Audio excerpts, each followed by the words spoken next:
All right, let's talk antacids. What's an antacid? It's for your stomach. Okay, what does it do? It decreases the acid. All right, so it decreases the acid in your stomach. These are terrible for you, by the way. All right, what's the job of stomach acid? To decrease. Oh, what is the job of acid in the What stomach? is the job? Where were you? I don't know. What is the job of stomach acid? I know your stomach is acidic. Break It breaks down food. What else? medicine. Sometimes it can break down medicine, but most of the time that's in the small intestine, right? Why do you need stomach acid? Why is it so important? Think about the food we eat. What's it covered in? All the food you eat is covered in bacteria. So the acid, the reason your stomach is acidic, is to kill the bacteria you are eating. Mm-hmm. So is stomach acid bad? No, it's very good and you need it, okay? Yes. Okay. But if you are overproducing stomach acid, okay, then that can make your stomach hurt, yeah? Mm-hmm. Okay.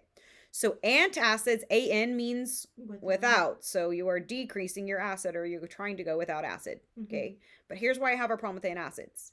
People pop these like they're candy, right? If you have that much pain and that much something else is wrong with you, okay? But if you keep decreasing your stomach acid, your body's going to think it has none. It's going to keep producing more. Secondly, if you decrease all your acid, are you going to break down the bacteria in your gut? No. So then you're going to get all these infections in your gut because you didn't kill the bacteria from your food. It also makes it very hard to break down your food, right? And if your body thinks that something in your gut is not food, what does it do? It's going to dump it, right? So antacids are only meant in extreme circumstances. You're not supposed to be taking it with every meal. If you have to, there is something going on with you. You understand? All right. So antacids, the reason why people take them is to neutralize stomach acid. So most of these are made out of a base. Okay. They stimulate prostaglandins. Now, remember in your body, your keyword for prostaglandins is pain producers. In your stomach, prostaglandins are protective. Okay. So there's two different places you have prostaglandins and they do two different things. So prostaglandins in your body are pain producers. In your stomach, they are protective. So antacids will stimulate prostaglandins to protect your stomach. Okay. It decreases. Yep. So if it's like semi-prostaglandins, does that include for the body? Or no, just in the stomach. Decreases the destruction of the gut wall. It doesn't allow acid to just sit in there and burn your stomach wall. Okay. It increases the mucus in your stomach, which mucus is protective, right? It prevents the acid from sitting on your stomach wall. It decreases pepsin, though. That's a problem. What is pepsin? It's in your stomach as well. It's the enzyme that your stomach produces to break down food. So, that's You're not not good. going to be able to break down food. As well, that's right. And it'll increase HCO3. What is HCO3? Bicarb. And what's a normal bicarb level? 22 to 26. Very good. Okay. All right. So who uses antacids? Well, you can use antacids in peptic ulcer disease. Okay. They can use them, and they do use them in our anesthesia patients to prevent aspiration pneumonitis. What does pneumo mean? Lungs. Itis. Inflammation. Inflammation of the lungs caused by anesthesia. Aspirate. Y'all, the word in front of it is aspiration. What does to aspirate mean? To like to breathe in liquid. So, okay. So that's why they tell you before surgery, you need to be NPO for a certain amount of time, because when you're intubated, they don't want some of that to come back up and then you get it into your lungs. So they will give antacids before surgery to decrease the acid in your stomach so that your food doesn't come back up or whatever doesn't come back up. Okay. And if it does come back up, which you've been NPO, right? So you shouldn't have food in there. But if you're laying down there and you're intubated and you're under a high stress because you're getting surgery, you're producing tons of cortisol. What's function number 11 of cortisol?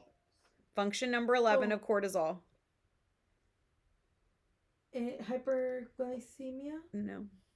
It does cause that. It increases acid production. That's why a lot of our hospitalized patients get stress ulcers, right? Oh, yeah. Okay.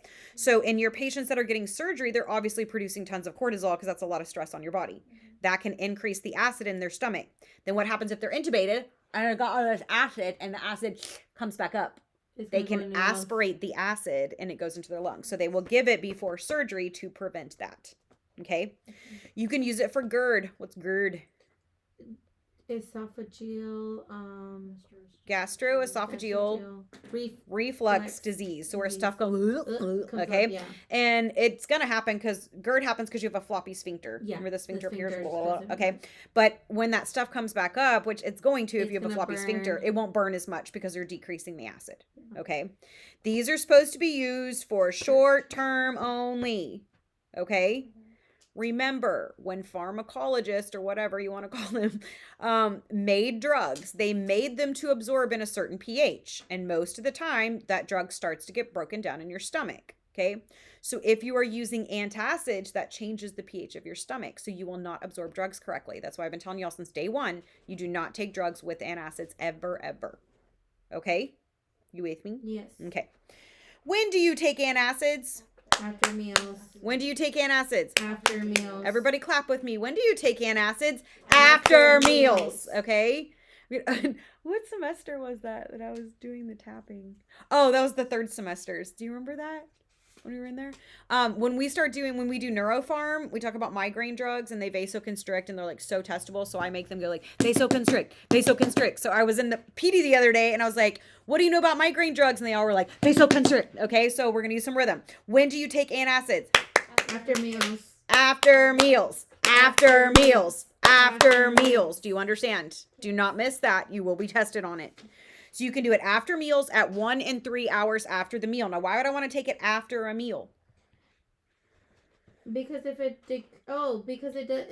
doesn't break down food. Right. So I want them to have enough acid to break down their food, to kill the bacteria, and then use the antacid to get rid of extra acid. Right. That's why we do it after meals. All right, there's 4 different kinds that you need to know, okay? Mm-hmm. And then, so as you look at this little chart here, Yeah. sorry. Okay, as you look at the chart, help. We are going to talk about the drug. Does it work rapidly or does it take a while? Does it stay a long time in your body or a short time, okay? Does it cause diarrhea or constipation? Because they're going to cause one or the other, okay? And then any big things you need to know, and at the bottom is who you cannot give these to, okay? All right, so we're going to start with the first one. Really important to note for antacids is to watch drug interactions. Remember, do not give them anywhere near your drugs. You need to wait at least 1 hour after giving an antacid to give any other drugs. You with me? We're going to start with magnesium hydroxide. What is mag? It's a muscle relaxer. So if it relaxes your gut, you're going to poop yourself. It causes diarrhea, right? Okay. So it works very rapidly and it stays in your body a long time. Okay. It can cause magtox if your patient has renal impairment.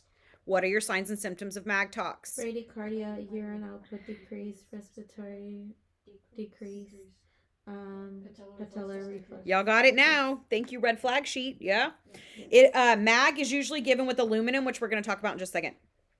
Do not give magnesium to kidney patients. Okay. Do not give if they have an intestinal obstruction. Because if they have an intestinal obstruction and then you're moving the gut and causing diarrhea, you're going to perf them. Yeah. Right? Do not use if they have appendicitis. Do you want to shoot diarrhea out that hole? No, thank you. Undiagnosed abdominal pain. I don't know what's going on in there. I'm not doing that. Okay? All right, the next one is aluminum hydroxide. What is aluminum? Y'all know what aluminum is? Yeah.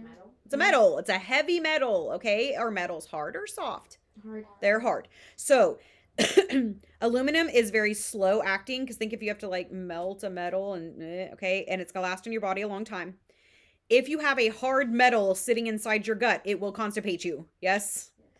It can cause hypophosphatemia. It will pull your phosphate out of your body. So you need to, if they already have that, I wouldn't give it.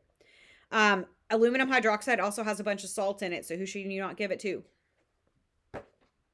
Hypertension, heart failure. You also shouldn't give it for an intestinal obstruction because it causes constipation and you're going to cause them to perf. Okay. The next one is calcium carbonate. This is Tums. Okay. You ever heard of Tums? Yeah.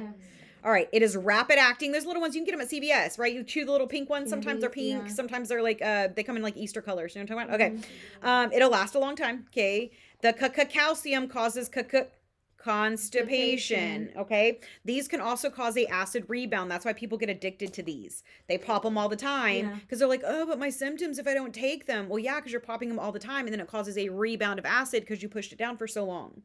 We usually combine it with mag hydroxide. Okay, so a lot of times those will come together. It causes you to burp really bad and toot a lot. Okay, so it makes you very gassy. It can also cause hypercalcemia because it's made of calcium. That's not hard. Okay.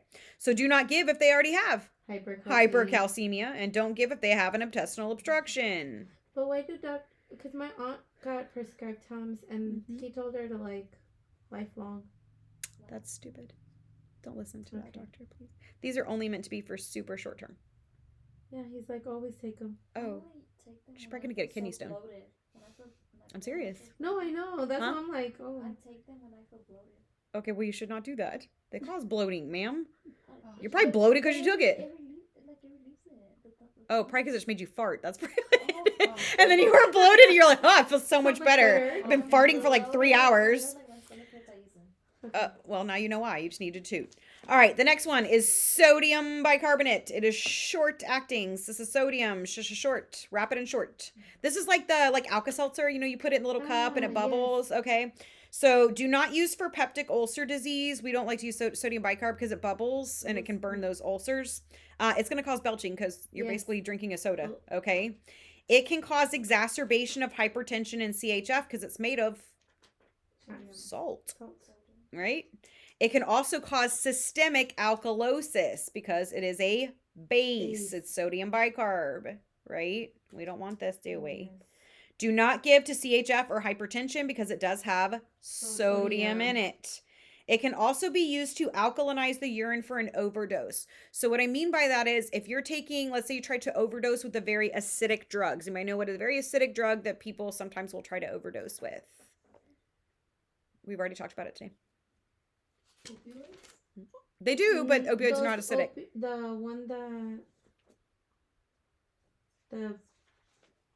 It has acid in the name, if that helps you. And we've talked about it today, and y'all told me you knew what it was, so. It has acid in the name? Yeah.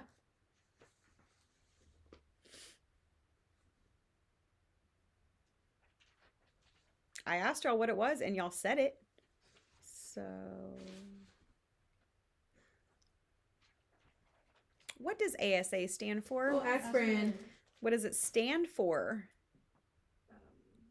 Oh, and aminosalicylic acid. So aspirin is very acidic. So if somebody has an aspirin overdose, we will often give sodium bicarb because if they have to pee out straight acid, it will cause an AKI.